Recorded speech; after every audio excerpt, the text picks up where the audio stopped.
Okay, so I'm going to be styling this wig with the lace still intact, but I'll be cutting sis once we're done. This wig is nice and full. This is literally full from the root to the tips. Like, it don't get sparse at all.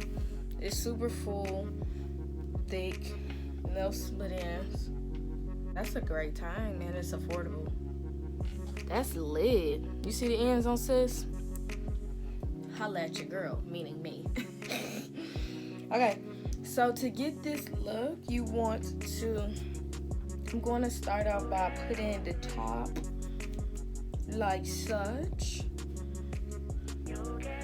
So, put in the top in a bun like this. And then I'm going to keep her on the head, push that back, and then I'm gonna get my wand. So, this is what I'm gonna be using because I don't have a hot comb. A hot comb would be easier, but I'm like in a minimum. What am I talking about? I always get tongue-tied. I'm in the middle of filming 30 videos at once, so I don't really feel like leaving the house because if I do that, I'm gonna make my way over to Starbucks and then that turns into a mall trip and then I'll never get anything done. I'm going to take this and you want to mold the hair going backwards. So just flatten this going backwards. And if you had a hot comb, obviously you would just comb the hair back. I put it in a ponytail because I feel like that'll be easier to like get it down.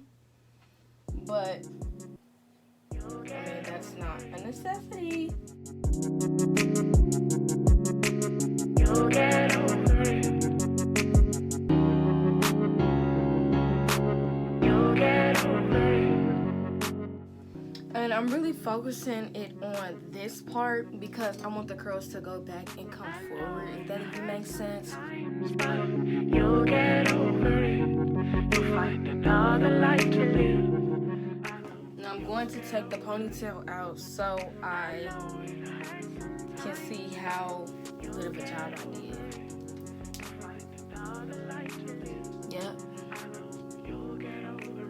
You probably like, that looked like how I did before, but like, it don't. Yes, this is what we want. This is what we want. That arch. That's what I'm getting at, okay? Now let me go get my razor comb because we need to cut a few layers in this, and then my curling iron, and we'll be on our way. Now, while I'm cutting the layers into her, I'm gonna get my curling iron ready. I think this is a 1 inch, I guess it's from Marshall's, the best place ever. If you're looking for hot tools, I paid like 16 of them things for her. So we got the real big one. This is gonna be another essential product. This is a product tool. So if you want to cut layers, this will be the easiest thing to cut layers with. I never knew how simple it was. Sorry, let me get this camera together. I never knew how simple it was until I actually like used it. The easiest way I cut layers is I section off like the top. Like to section off the top and leave the back long. Don't even cut the back because like you don't want to cut the layers too deep in the hair to where it just looks dumb. You know what I'm saying? So that's the look that we're not going for. So I actually got this tip from Carly Bible when she was telling us, well, she made a video about how she cuts her natural hair. I look dumb because you can't see my head. It is.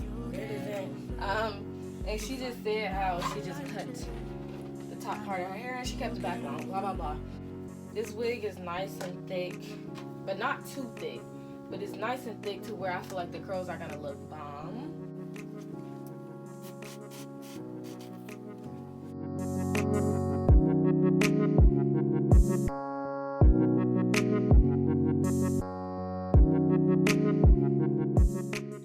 cut too much, but I just want to frame the face basically. And less is more when it comes to this because of obvious reasons.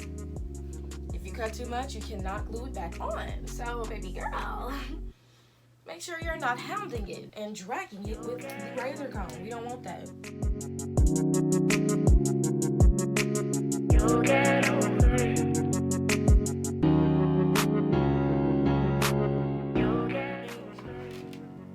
And since I got the base already done on the wig, like the base layers, if I need to touch her up, it'll be easier to do it on my head. But only reason why I didn't do it, I don't like doing my hair on my head, just again for obvious reasons, because I can't really see the back of me. So inside the wig, we do got the comb, adjustable straps. There's a decent amount of lace in there. I bleached the knots, but I only bleached this area, the T-zone.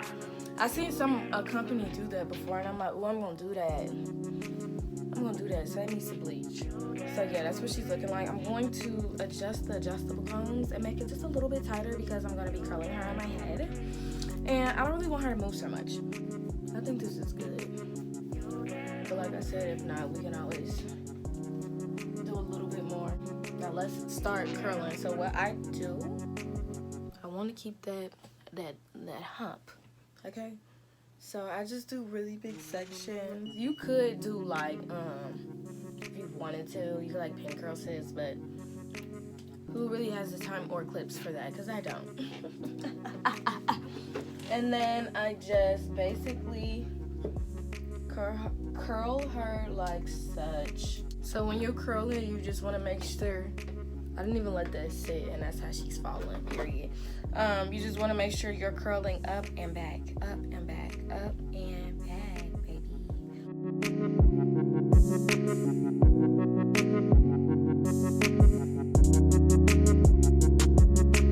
You'll get over it.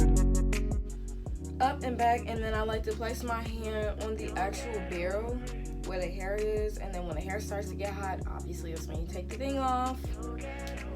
And yeah, so I'm gonna finish doing this to my whole head, and then I guess I'll be back. Hopefully I can find some clips to pin curl, because that's like the grand finale. Okay, so I cut the lace, but she's still not glued down. But she will be in a sec. I'm just gonna take these pin curls out.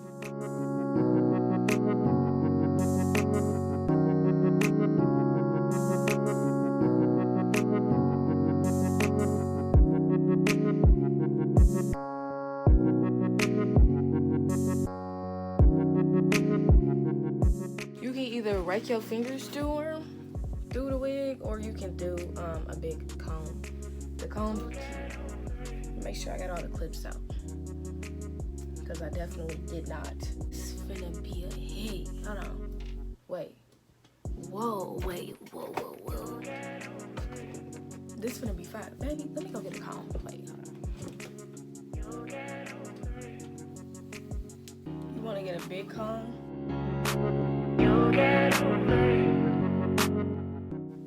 It's still a clip in here. I literally hate everything about that. And then the layers make her lay just right.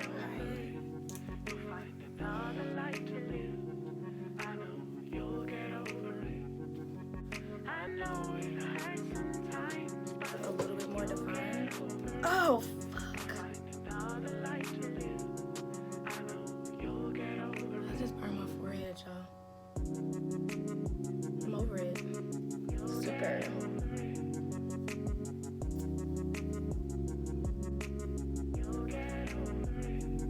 So you could have kept the curls in there and she would have failed. But I like this look. So yeah, I think this is cute. This is how I do my big curls for the girls. And yeah.